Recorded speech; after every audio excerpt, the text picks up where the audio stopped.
मास India live में आपका स्वागत है। मालेगांव शहर के मशहूर और मारूफ सोशल वर्कर हाजी आसिफ नेशनल वाले के घर पर ईद मिलन प्रोग्राम में मालेगांव की दबंग डिप्टी एसपी लता ढोंडे मैडम ने शिरकत की और सभी मुस्लिम भाइयों को ईद की मुबारकबाद पेश की। इस मौके पर मैडम ने मास इंडिया के काम की खुलकर तारीफ की और मालेगांव में आज जिस तरह से 2 नंबर के कारोबार पर रोक लगी है, इसमें मास इंडिया का बड़ा योगदान रहा। इस तरह से मैडम ने खुलकर अपना इजहार राय पेश किया। मास इंडिया मैडम के इस अचीवमेंट का शुक्रिया अदा करता है। आइए देखते हैं लता मैडम ने मास इंडिया के माध्यम से जनता से क्या कहा। मास इंडिया के साथ शफीक खान की रिपोर्ट। और मैं जब से मालेगांव शहर में आई हूँ तो मास इंडिया ने मेरे साथ बहुत अच्छा काम किया। जहाँ भी कुछ बहुत कोऑपरेट किया है। जहाँ भी महिलाओं पर कुछ प्रॉब्लम खड़ी हो गई, मुझे लगता है कि ये क्या बोलते हो, वहाँ पे पवारवाड़ी के एरिया में जो नशेबाज लोग महिलाओं को तकलीफ दे रहे थे, कुत्ता गोली खा रहे थे, तो हमने रात का दिन करके मेरा पूरी फौज फाटा। मैं सुबह 6 बजे तक उनको लेके एरिया में घूमती थी और वो महिलाओं को विश्वास दिलाया था। तो मैं जब उस मोहल्ले में गई तो सब महिलाओं इतने खुद को सुरक्षित समझने लगे और उनको मैंने फ़ोन नंबर दिया था। तो उसके बाद तो उनका कुछ फ़ोन नहीं आया, क्योंकि 2 ही बार मैंने वहाँ पे एंट्री की थी। सब लड़के दोबारा उस गली में गए नहीं। और ये काम मुझसे किसने करवाया? मास इंडिया ने करवाया। और मास इंडिया ने में जहाँ भी शफीक भाई ने और उनके साथियों ने, तो जहाँ भी कुछ दिक्कत है, जहाँ भी कुछ प्रॉब्लम है, तो पहला फ़ोन शफीक भाई का मुझे आता था और तुरंत मैं वहाँ जगह पे पहुँचकर शांति और अमन करके वहाँ से हम रिटर्न होते थे। तो बहुत अच्छा काम करने को मिला। मास इंडिया बहुत अलर्ट रहे इस मामले में। उन्होंने हमेशा, मतलब रात हो दिन हो, और कभी भी मैंने ऐसा नहीं किया शफीक भाई का फ़ोन और मैंने नहीं उठाया। बेचारे उनके तबीयत की वजह से, माँ के वजह से बीच में थोड़े नर्वस थे, तो उन दिनों में हमारा काम थोड़ा रुक गया था। उसके बाद रमज़ान आई और बीच पर तब तक तो बहुत क्राइम कम हुआ था।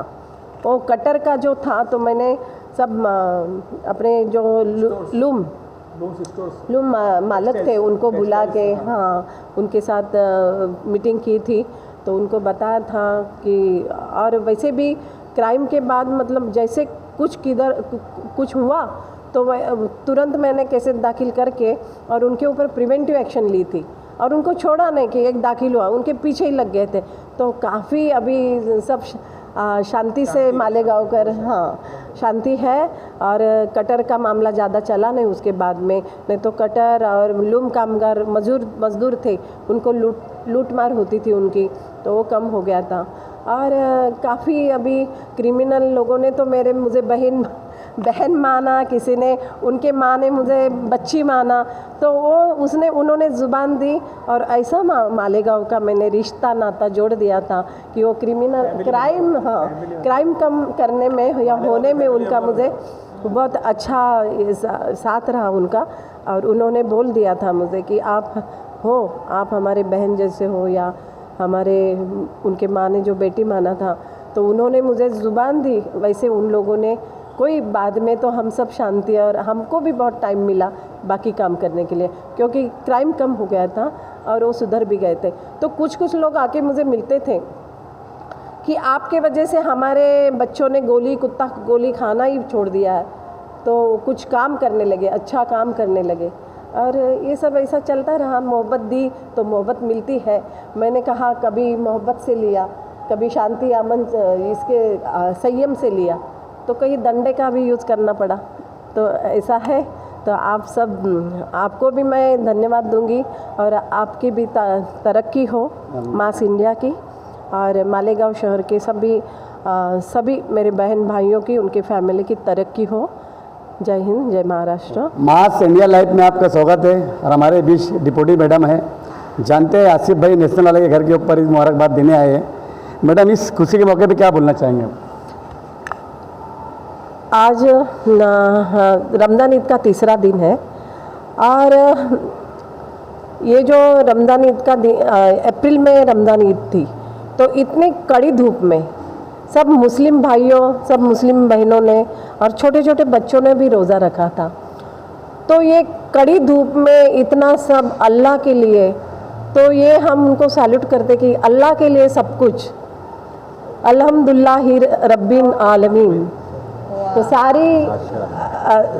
सारी तारीफ़ें अल्लाह के लिए जो इस जहान का मालिक है। तो इनके नीचे जो सर झुकाते हैं और इन सब कुछ है तो अल्लाह के लिए, तो हम बहुत उनकी सबकी तारीफ़ करते मुस्लिम भाइयों की, मेरे और फैमिली, उनकी फैमिली, छोटे छोटे बच्चे, कि हम देख के हमको ऐसा लगता है, कभी कभी मुझे रोज़ा खोलने के लिए बुलाते थे तो हमको लगता था कि अरे हम खाना खाने के बाद शाम को रोज़ा खोलने के लिए चले जाते, तो कभी कभी दिल को हर्ट लगता था। और रोज़ा खोलने के बाद सब मुस्लिम भाइयों अपना खुद का रोज़ा खोल दिया तो वो खुद को भूल जाते थे, फिर हमको मैडम ये खाओ, वो पियो, ये करो, वो करो, तो बहुत दिल टूटता था। आपने तो एक दिन मैंने रोज़ा भी रखा, फिर मतलब सबके लिए मैंने रोज़ा रखा। तो इस मौके पे मैं आसिफ भाई, उनके फैमिली और तमाम मेरे मालेगांव शहर के नागरिकों को मुबारकबाद देती हूँ। रमज़ान ईद मुबारक हो। आपको मालेगांव शहर में जो आपने ड्यूटी की है और पब्लिक के बीच में रहे, तो मालेगांव शहर में आप मुस्लिम भाई को और मैसेज और क्या देना चाहेंगे आप? मैं मुस्लिम भाइयों को ये संदेश देना चाहूँगी कि अब पहले तो अपने बच्चों को पढ़ाओ, उनकी लाइफ, हाँ एजुकेशन दो, उनकी लाइफ ऐसी बनाओ कि वो किसी चीज़ के लिए मोहताज न रहे और शान से अपनी ज़िंदगी गुजारे। इस पे ध्यान देना ज़रूरी है। और रोज़मदारी के मैं बताऊंगी कि यहाँ आसिफ भाई के माध्यम से हम यहाँ पे महिलाओं को इकट्ठा लाने वाले हैं। शहर के शांति के लिए मैं हिंदू और मुस्लिम महिलाओं को एक साथ जुड़कर उनसे कुछ आर्थिक लाभ होगा महिलाओं को, और कुछ प्रोग्राम और इनके दोनों तरफ के हिंदू मुस्लिम भाइयों और बहनों में एक शांति बरकरार रखे। तो इसीलिए हम जो करेंगे, ये आसिफ भाई जो करने जाएंगे और ये यहाँ की महिलाएं जो करने जाएंगे, तो सब मेरे मुस्लिम भाइयों को मैं ये करूँगी, गुजारिश करूँगी कि उनको साथ दे और बच्चों के पढ़ाई के लिए। और यहाँ कोई ये अच्छी गवर्नमेंट सर्विस नहीं मिलती तो सब यहाँ मजदूरी करते, तो उनको देख के दिल में ऐसी दिल टूटता रहता है। तो इसीलिए उन्होंने भी अपने महिलाओं को, सब महिलाएं इकट्ठा आएंगे तो उनके लिए कुछ रोज़गार मिलेगा। ये जो बचत गट के लिए उन्होंने आना चाहिए, उसमें नाम देना चाहिए। और जो बालवाड़ी है वहाँ पे भी, जो बालवाड़ी के आंगनवाड़ी के ये है, वो जो है वहाँ पे जब ज़्यादा से ज़्यादा महिला इकट्ठा होनी चाहिए। तो मैं सब मुस्लिम भाइयों को आगे चलकर ये बताऊंगी कि मालेगांव शहर की शांति आबाद रखना हमारा काम है, फिर हिंदू या मुसलमान हो। हमारे मालेगांव में मतलब तरक्की होनी चाहिए। झगड़ों में कोई फैमिली भी है, अगर घर में झगड़ा होता है तो उनकी तरक्की नहीं होती, वो झगड़े में दिन, परेशानी में दिन, टेंशन में दिन चले जाते हैं। तो आदमी झगड़ेगा नहीं, दिमाग से काम करेगा, अच्छी सोच रखेगा, नेकी करेगा तो सही में उसकी उन्नति होगी। तो ये मैं मालेगांव शहर वासियों को बोलूँगी कि हम भी आपके साथ में ज़रूर रहेंगे। आपके तरफ मेरा फ़ोन नंबर है, आपका फ़ोन नंबर मेरे पास है, तो ज़रूर किसी को कोई भी दिक्कत है तो आप बेशक मुझे फ़ोन कर सकते हो और मैं आपके लिए हमेशा हाजिर रहूँगी।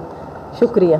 ये तो हमारे डिप्टी मैडम, और मालेगांव शहर में भी रिस्पॉन्स बहुत अच्छा था उनका, क्योंकि मालेगांव शहर में भी गुनहगारी जितनी होती थी कम हो गई थी। तो ऐसे ऑफिसर मालेगांव शहर में डिप्टी मैडम आना चाहिए। और इस मौके के ऊपर आसिफ भाई नेशनल वाले घर के ऊपर है, तो हम भी माँ जी इनका बहुत शुक्रिया अदा करते हैं। जय हिंद, जय महाराष्ट्र। और एक बात मैं बताना चाहती हूँ कि कोई किसी पद पर है तो उसकी वाह करने वाले तो वो तो होती ही रहती है, पर हम रिटायर होने के बाद भी आसिफ भाई ने हमें यहाँ पे बुलाया, इज्जत दी और हमारी शुक्रिया। मास इंडिया का हम शुक्रिया अदा करते हैं असल में, आना बेटा। और दूसरी बात ये है कि भी मालेगांव शहर के अंदर डिप्टी मैडम के रहने से काफ़ी मतलब एक्टिविटी थी पुलिस की, और पुलिस बहुत ज़्यादा एक्टिव थी कोई मामले में लेकर, और काफ़ी क्राइम के अंदर ही फ़र्क पड़ा था। मैम जा रहे हैं अभी यहाँ से, जो भी है हम उनसे चाहते हैं, मैम को भी रिक्वेस्ट किया कि अभी और रुकिए मालेगांव शहर में, आप देखते हुए मैम क्या बोलते असल में। और मैं तमाम ही मालेगांव शहर के लोगों को ईद की मुबारकबाद देता हूँ। असल में दे नहीं सका ईद के दिन, क्योंकि मेरे बहनों मज़हर भाई की तबीयत बहुत ज़्यादा ख़राब है। मैं पूरे मालेगांव शहर वालों को मैं गुजारिश करता हूँ कि उनके लिए खुशी से दुआएं करें और उनको दुआ में याद रखें। जय हिंद, जय महाराष्ट्र।